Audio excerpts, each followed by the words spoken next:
So you had a great last season, and I imagine through the course of this winter, there are some mornings you wake up and go, I'm a big leaguer.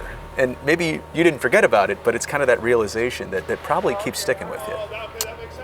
Yeah, I feel like I didn't really have that realization. For me, I think just the focus for me is just to keep climbing, keep getting better, because I'll have enough time at the end of my career to reflect on things. So it was more not a reflection of like, oh, I'm a big leaguer. It was more of like I feel like I can be successful at what I do, and I just got to keep working at it. You don't even want to take the time right now to soak it in, is what you're saying? You want to just keep going on that trajectory? I soaked in the debut, and like here and there, there'll be places, but other than that, I think for me, it's just showing up every day and, just getting after it, getting better, because I think, I've surprised myself, and I think I can keep going. Yeah. Your family must be so proud, not only of you, but your brother as well. And you think about him being in the Dodgers organization, you being with the A's.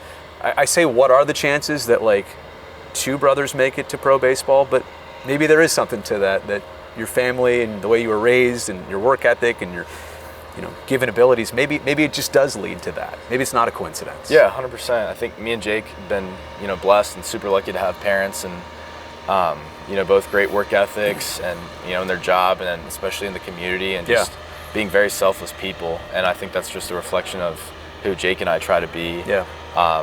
We're in pro baseball, which is really cool, but I think, just keep continuing to be those people that help on and off the field is huge. You guys started a foundation this past offseason, right? Yeah. What's it all about?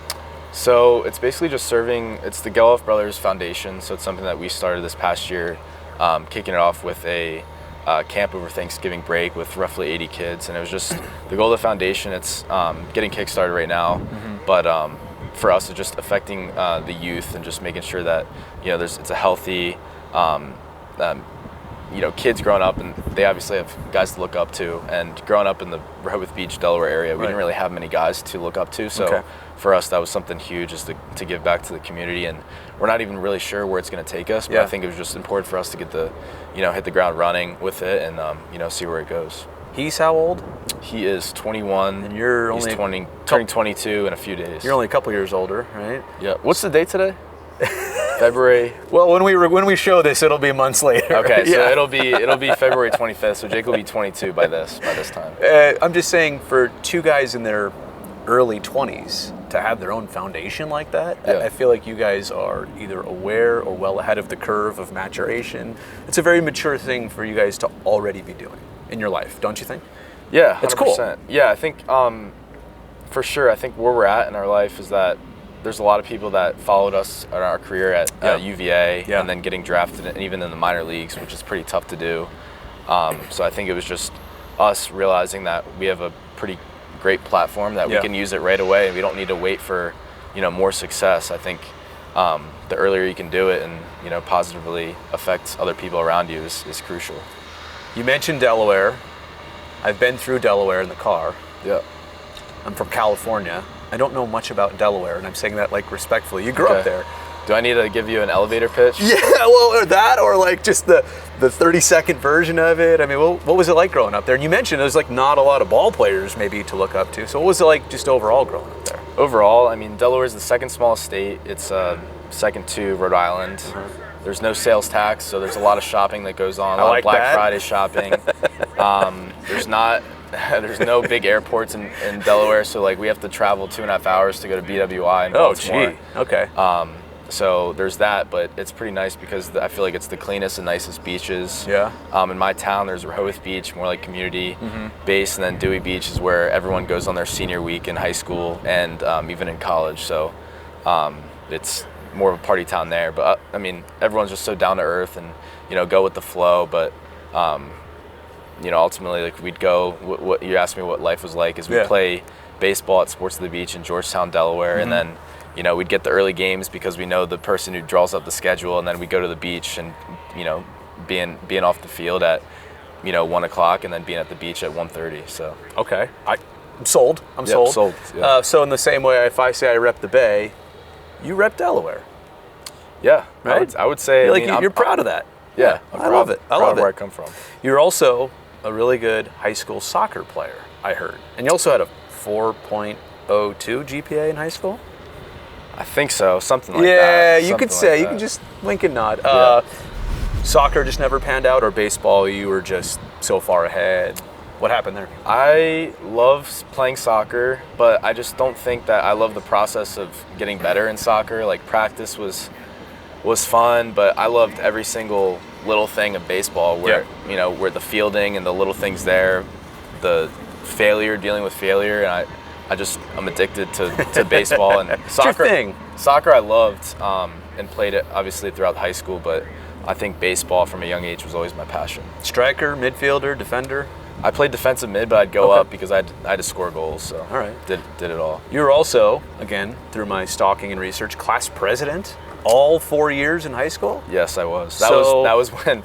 That's funny because I'm not. I usually don't put myself out there. Okay. But, okay. I just heard on the recruiting trail of trying to look for colleges that helped. Anything that could give me a leg up on someone else is what I would do. So I immediately went to class president. So because my idea was like, okay, maybe you've always been an outgoing guy or popular, because you got to be a little popular to win a class president thing. So you're saying you just did it because the resume might work out well. Well, that was my. Obviously, I'm not saying like I don't care about my classmates, no, but like I at know. first, that like, was that's the where idea behind it. The idea was I thought that would give me, a leg up of, I didn't know how my baseball ability would be, so, if that would get me into an Ivy League or a smaller D1, then that's something I would do. But I feel like I was always, nice and somewhat of a popular kid, so it ended up working out.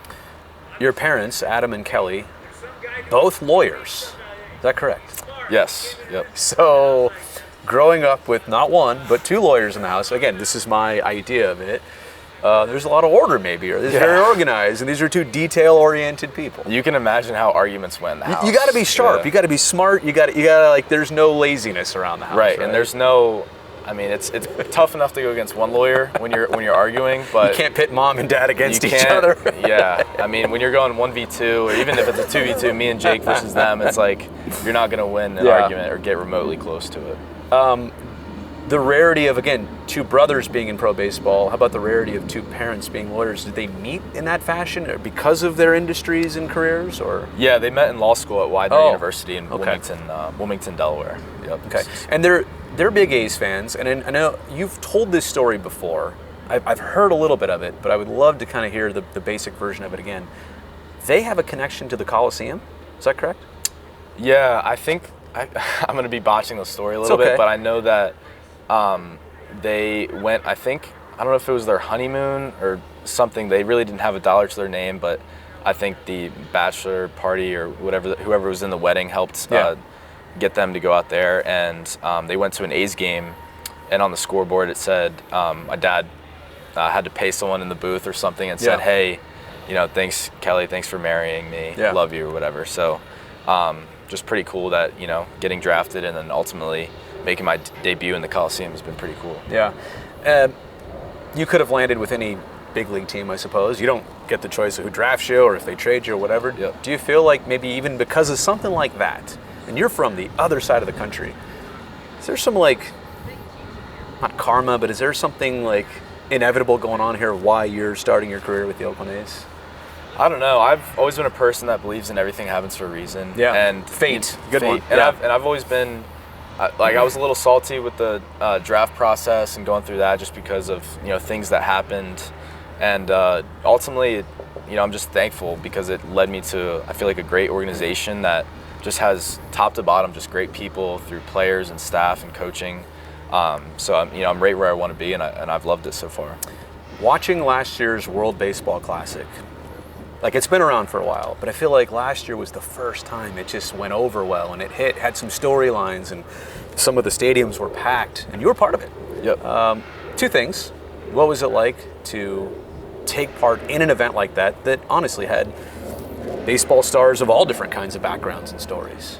It was awesome, especially being in the pool of death in Miami. You had Venezuela, Nicaragua, Dominican Republic, and then Puerto Rico, and then Israel. Looking back, it would have been nice to get a hit. I went 4 games without a hit, got on base, but it's the experience that counts. The experience really helped me because you're facing not just Hall of Fame teams or All-Star teams, but you're facing Hall of Fame teams, and that experience I think helped me in my MLB career thus far, just because when I debuted in the Coliseum, it was, it was just another game, and that energy in the WBC was second to none. I mean, the passion that they have for baseball and those communities down there is just awesome. Do you think that will eventually become one of the bigger deals in baseball? Because in its first couple go-arounds, people knew about it, they paid attention, but I just feel like the trajectory for the next time they do it and the time after they do it, it's only going to build and build. Yeah, I think the only tough thing with that is it's early in the year. The so timing, the I timing. know. So the pitchers, for position players, I doesn't know. matter, but it's tough to I know. get pitchers to sign up, especially if they're in their contract year or anything, because They're not loosened up yet. There's always a risk, and you can't just tell a pitcher that go out there and say, hey, you're throwing 2 innings of light. It's not. It's completely different. I mean, it's World Series atmosphere from the players that have been a part of it. That's what they said. So, I think it's just going to keep building because there's just so much passion for, their countries, and there's really nothing like it. You play second base right now. You have played other positions coming up. Yep. Do you think your evolution, and again, it's whatever team you're on, whatever they need, do you think you'd ever might play a different position in Major League Baseball defensively? I think so. I feel like you rarely see someone play one position their whole career. So you'll see maybe I'm not saying I'm not going to play an inning somewhere else, but I think for right now, I think I found my home at second base. I think for my skill set, I think it really plays there, and I get to show off my athleticism and with my arm slot and everything. I think it's great, and it's pretty tough to hit at that position too. Yeah. So you had the shoulder injury in 2022. You missed almost 2 months, 7 weeks or something like that? 6-7 weeks, 6-7 forget weeks? what it was. I think it was 6 weeks, and then the 7th week was COVID. So okay. Believe me, that was brutal. What a time sequence for you. Yeah. Coming back from all that, I mean, that's a lot of time to miss in season.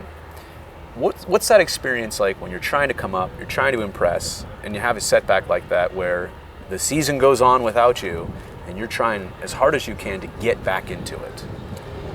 It was tough. For that first week, I really thought, I just didn't know if I was going to come back healthy, and you just don't really know, and I've never really had an injury like that. So after the first week, I feel like I just came to my senses after talking with, having great people around me. It was just like, this is the best route to go in the recovery process, and then just taking it day by day and doing everything that I need to get better, and then, in a few weeks, look up and see how we're doing. And luckily I had great trainers and staff around me to give me the best opinions. And then, ultimately the rehab stuff is awesome, just to have, great people. July of last year, I remember getting the message. Somebody was like, hey, you might want to know, they're getting called up. You and Tyler got called up at the same time.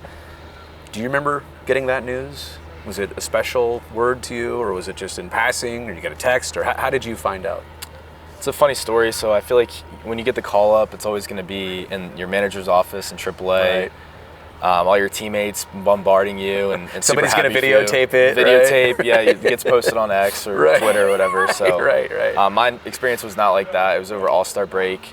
I had just flown home to be with the family, and Jake just got drafted, so that was craziness. So cool. Yeah. And I'm also on West Coast time, so I'm sleeping in until 11:30, which is not like me. Yeah.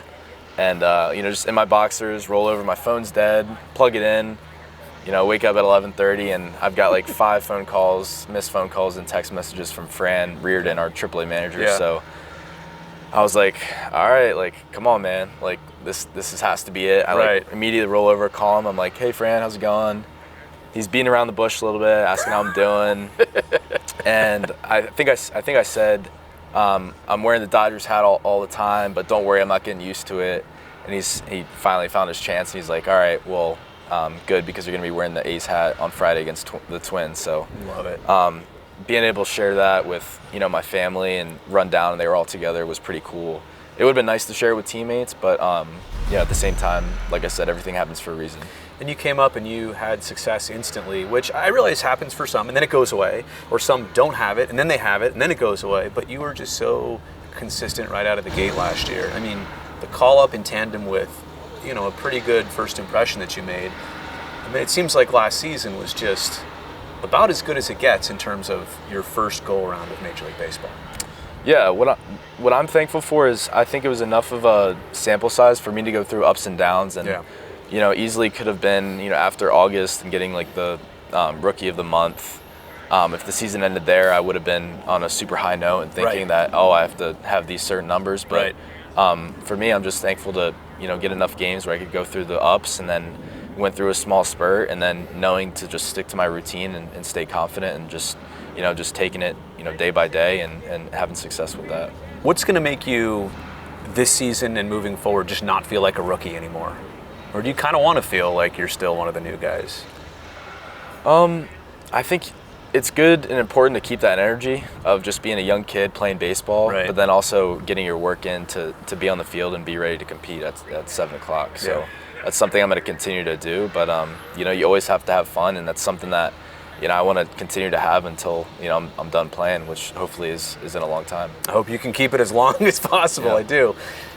When you get ready for an at-bat, dig into the box, what are all the things that make you feel confident about that at-bat, preparation-wise? What are the things that Zack Gelof needs to do?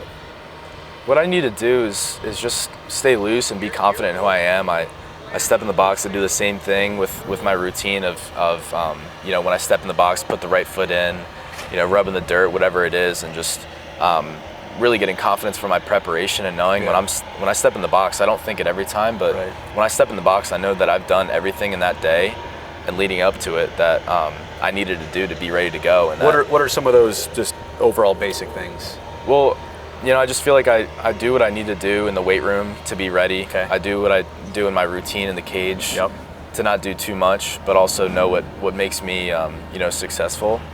And then ultimately I'm going up there trying to compete because it's the most fun thing to do in sports. Yeah.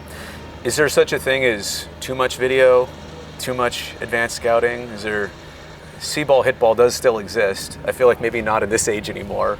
Is there a balance of how much you want to give yourself, or just trusting that, I got this? I think there is a sense of paralysis by analysis. Yeah, there you go. Yeah, it's a real thing. And I do watch a lot of video, but I think it's just certain video that I like to do and get in and out, and not necessarily like if you're going through a stretch of some failures where I have to switch everything I do. I think just staying at it and knowing that the process works, and then just staying confident in it. You might do both of these things this season, but I'm going to say, just for the sake of conversation, you can only do one. You can only either hit 280 or only hit 30 dingers. Well, you can, 280 doing the math, you could don't go lawyer on me here. Yeah, 30 homers is 30 homers. I'm taking the homers because you're going to be hitting. Okay, your average. Well, some guys strike out a lot and still hit 30 homers. You know what I mean? You can strike out a lot, hit homers, and I guess what I was trying to get at is and you hit for average so well. Baseball seems to emphasize hit as many homers as you can. The A's obviously have done well in recent years. When they do well, the team largely hits a lot of homers. How do you see that in terms of maybe what your priority as a hitter is? You'll take it all, I get it, but what angle would you start at first? I think just being consistently on the barrel. With a trajectory of, in your routine stuff of just staying gap-to-gap line drives, and, the mistakes will be home runs. We all know it's pretty tough to hit homers in the Coliseum. But for me, I feel like I know I can go right center, so I think when I'm staying right center, it opens up the whole field for me, really. Are there other hitters around baseball that you watch either from afar or close up, and you don't try and steal what they do, but you maybe pick things out, what they're doing, or even their approach or their preparation? Yeah, I think you're always looking. I think that was the coolest thing of being up in the big leagues is when you're out there on the field, you see their pitch-to-pitch routine of what they do outside the box that you don't really see on the highlights. Okay. But for me, I've really tried to emulate my game over 3 guys, and it's DJ LeMahieu, Marcus Semien, and Trey Turner. Marcus, I love it. Yeah, and I think the combination of just pulling different things from each person, and DJ being one of the best hitters in the game, being a really tall infielder that won a Gold Glove, and then you got Marcus Semien, who shows up every day and has gotten better, and obviously a former A and has been super successful, World Series champ now. And then Trey Turner, of how smooth he is, and I feel like when I'm loose and athletic is when I play my best. So I try to have a little bit of each of those guys. Marcus just impressed us so much, and Shooty Babbitt with us would say the wristises, but like he would be able to get his hands on an inside pitch around it and still with some power get the barrel on it. I mean, he could turn on an inside pitch. Yeah. And I feel like if I'm just projecting that on you, I feel like watching you so far, it's just absolutely the same thing, you know? Yeah, and what he's done has been super cool to watch, and just his career in general. I mean, when he came up. Oh, I know. Defensively, it was a project. Yeah. But he worked so hard at that project. Right, and that's Ron what Washington, I've heard. and and he shows up every day, and I feel like that's just an ultimate teammate is when a guy can show up every day for 160 games. And, he did that too. And give it his best. So that's something that, it's super tough to do. I don't know how Cal Ripken did it for all those years, but just showing up every day, I think, is going to be something that I want to, be known for. You had some interactions with Juan Soto this past offseason too? What was that like? Yeah, I was down. My agency has a gym and cages and field down in Miami Gardens, so I was down there with a few other guys, and he was down there for a few weeks. So just getting to know him and what he's about, and what he does well, and just seeing how he goes about his process was pretty cool. And I also read that you took a total of 3 weeks off this offseason. Is that accurate? It's okay if that's the 3 weeks. If people say like not lifting weight, once you start lifting weights, if that's off time, I would say it was a little less than 3. But I mean, even less. Okay. I felt like it was enough. Everyone's different, and I definitely didn't touch a bat or anything for, even longer. I didn't start hitting till December, so I feel like I did enough in that aspect. But I mean, I love to, lift weights and just be in the weight room. So I feel like it's not really just a baseball thing. I think it's just more of a lifestyle thing. I never have asked this question. I can't believe it, but I've always wanted to. You're represented by Scott Boras. Yep. I have just a curiosity about agents and what they do for you. How did you get to choosing him and his agency? And I imagine things are going well. And what does he do for you? I just want to get that perspective. So I had a few options, basically in college, and ultimately went with him before my sophomore year of college. Yeah. And just like all agents, they represent you in your best interest. Of course. But for them, it's just day to day if you really need anything, and you get a certain allotment of money. But they're also always there for you. And I'm just like other agencies. And, I've been lucky to be represented by them so far. He's well known, well established, one of the biggest name in that. And it almost, I think, would make you feel pretty confident and secure that you're always getting looked out for the right way. Yeah, that's 100%. That's why I feel like I went with them. You've only played, as we do this interview, you've only right now played in 12 big league ballparks. Not any of the real big ones, like Wrigley, Fenway, Yankee Stadium. Is there something that this season, as we watch it play out, that you're really looking for? A place you want to go play or have that experience? Yeah, I grew up watching the Orioles, so I think Camden Yards is going to be really cool. And my mom already got, I think, a box for one of those games, and DC was awesome last year, but our hometown team is Orioles and Phillies, so I think the whole stretch of the first half going from New York to Baltimore, which would be, you have so many friends in New York too, and then Philly is going to be insane. So just going to be a lot of fun, and at the end of the day, trying to win baseball games through it all. So I'm putting it together. You mentioned the Cal Ripken streak. Now I'm realizing grew up watching the Orioles. Does that mean there's a lot of, is Brady Anderson on your short list of favorite players growing? I'm trying to do the time framing. No, a little later than that. Oh, geez, okay, I'm old. Who are the guys you grew up watching and idolizing? So I grew up watching the team with, you got Miguel Tejada, the Delman Young, Nick Markakis, Adam Jones. Okay, that's way later. JJ Hardy. Who was the catcher? Oh boy. Matt Wieters. Wieters, yeah. Chris Davis when he was killing it. Manny Machado when he was coming. This was not that long ago. Yeah. Yep. I'm way off there. Did you know when you were young that this is what you wanted to do? And maybe what was the point of coming up where you thought, I can do this as my career, I can have this chance, I can have this opportunity? I think it's something that I've always wanted to play baseball, and growing up in my room, I had pinstripe walls with Orioles symbols, and I just loved the game of baseball since I could grow up, and since I can remember. So It's something I've always wanted to do, but I think for me it was just setting small goals and then having those long-term goals in the back of your head. So for me, it started with really, freshman year trying to make the varsity team, and your goals and your goalposts keep kind of moving farther, and it goes from making the team to, competing on the team to being the best player on the team and then winning. And then you do the same thing in college, get drafted, and then, by the end of it, you're looking up and you're in the big leagues, and you're like, that's why I try not to self-reflect as much, and I have time for that, because if I've done all of these things that I thought, I'm so lucky to do this, like where's the end goal? And I think, I'm still on the constant search to see, how good I can become. Two more things, and on that note, we're not trying to hide this. This is before the season, so this will be seen during the season as we watch this year play out.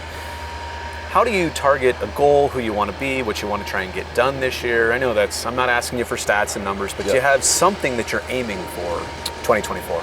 I'm aiming for playing more than 150 games. I think that's for me. That's a good number. I like that one, actually. So I think when you're playing that much, numbers take care of itself, and I just want to be, staying on top of my routines and being competitive, to be out there with my teammates, and that's when you're having the most fun. No one likes to be hurt and on the sidelines, so I want to be there every day and try to get a full season.